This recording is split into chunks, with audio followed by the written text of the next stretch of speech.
여러분, 우리가 알던 자동차의 모든 것이 지금 뿌리부터 흔들리고 있습니다. 세계에서 가장 거대한 산업 중 하나인 자동차 산업의 룰북이 바로 이 순간 완전히 새로 쓰이고 있거든요. 자, 이런 질문으로 한번 시작해 볼까요? 자동차가 더 이상 차가 아니라면? 이게 바로 오늘 우리가 파헤칠 거대한 변화의 핵심입니다. 단순한 이동수단이 아니게 된 자동차. 그럼 도대체 뭘로 변하고 있는 걸까요? 네, 맞습니다. 지금 자동차 산업은 말 그대로 완전한 리셋, 전례 없던 재구성의 한가운데 있어요. 이 거대한 변화의 지도를 그리기 위해서 오늘은 자오푸치안 교수의 날카로운 분석을 한번 따라가 보려고 합니다. 자, 준비되셨나요? 새로운 규칙의 세계로 함께 들어가 보시죠. 오늘 우리는 이 대격변을 이해하기 위한 4가지 새로운 규칙을 살펴볼 거예요. 자동차의 정체성이 어떻게 변하는지, 혁신의 방식은 어떻게 달라졌는지, 또 전략이 왜 중요한지, 그리고 생명줄이 되어버린 공급망 이야기까지. 이 규칙들을 따라가다 보면 자동차 산업의 미래가 조금씩 보이기 시작할 겁니다.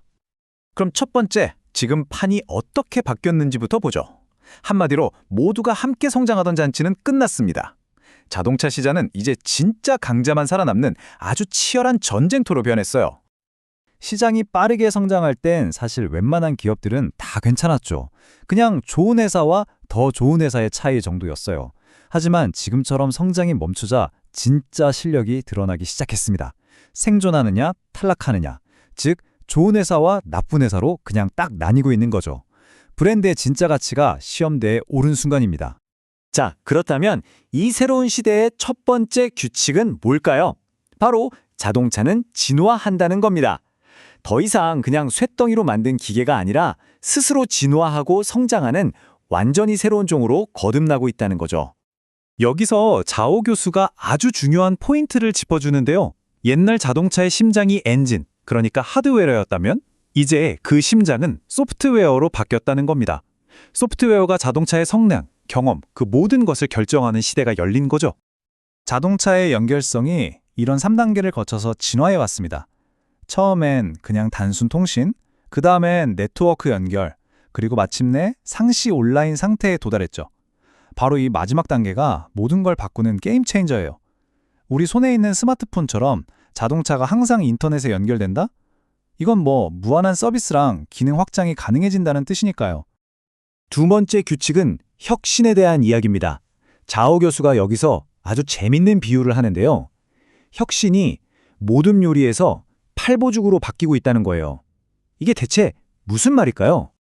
과거의 혁신은 모둠 요리 같았어요. 좋은 부품들을 여기저기서 가져와서 그냥 한 접시에 예쁘게 담아내는 거죠. 물리적인 조합일 뿐이에요.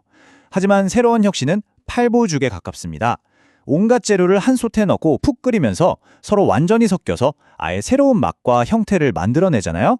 이게 바로 하드웨어와 소프트웨어가 일으키는 화학 반응, 즉 융합이라는 겁니다.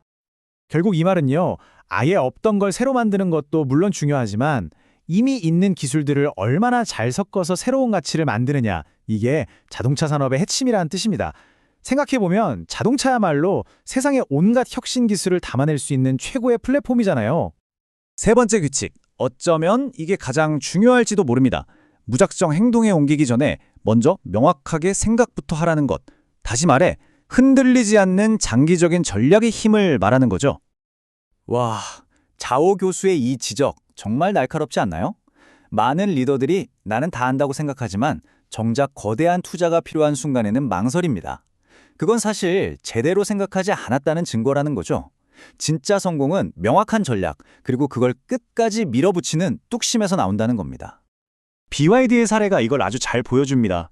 모두가 전기차를 비웃을 때 BYD는 묵묵히 기술에 투자했어요. 그 전략적 인내의 결과는요, 놀랍게도 이제는 벤츠와 토요타가 기술을 얻으러 찾아오는 파트너가 됐습니다.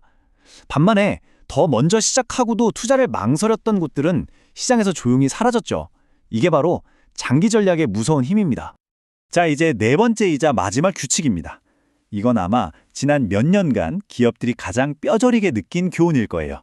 바로 공급망이 더 이상 비용 절감의 대상이 아니라 기업의 생존을 좌우하는 생명선이라는 사실 말이죠. 이 힘의 이동은 그야말로 혁명적입니다. 과거 완성차 업체는 절대적인 갑이었죠. 하지만 반도체 대란을 겪으면서 우리 모두 깨달았잖아요. 핵심 부품 딱 하나가 없으면 수조 원짜리 공장이 멈춘다는 걸요. 이제 권력은 핵심 부품을 쥔 공급업체로 넘어갔고 관계는 완전히 뒤집혔습니다. 불과 몇 년 전까지만 해도 공급망의 왕은 효율성이었습니다. 재고를 최대한 줄이는 적시 생산 방식이 정답인 줄 알았죠. 하지만 팬데믹은 그 믿음이 얼마나 허술했는지 아주 처참하게 보여줬습니다. 이제 게임의 룰은 바뀌었어요. 효율이 아니라 안보, 비용이 아니라 회복 탄력성, 생존을 위한 새로운 철학이 필요해진 겁니다. 자, 이제 마지막입니다. 지금까지 우리가 살펴본 이 4가지 새로운 규칙은 결국 하나의 큰 그림으로 모입니다. 바로 자동차 산업이 이제는 마라톤 경주가 되었다는 것이죠. 단거리 질주 능력과 장거리 지구력을 모두 갖춰야 한다. 이것이 바로 새로운 시대의 승리 공식입니다. 반짝이는 아이디어나 단기적인 성과만으로는 부족하다는 거예요. 길고 힘든 레이스를 끝까지 버텨낼 수 있는 진짜 체력이 필요하다는 의미죠.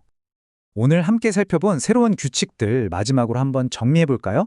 첫째, 자동차는 이제 계속 진화하는 디지털 제품입니다.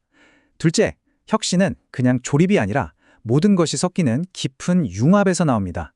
셋째, 흔들리지 않는 명확한 장기 전략이 그 무엇보다 중요하고요.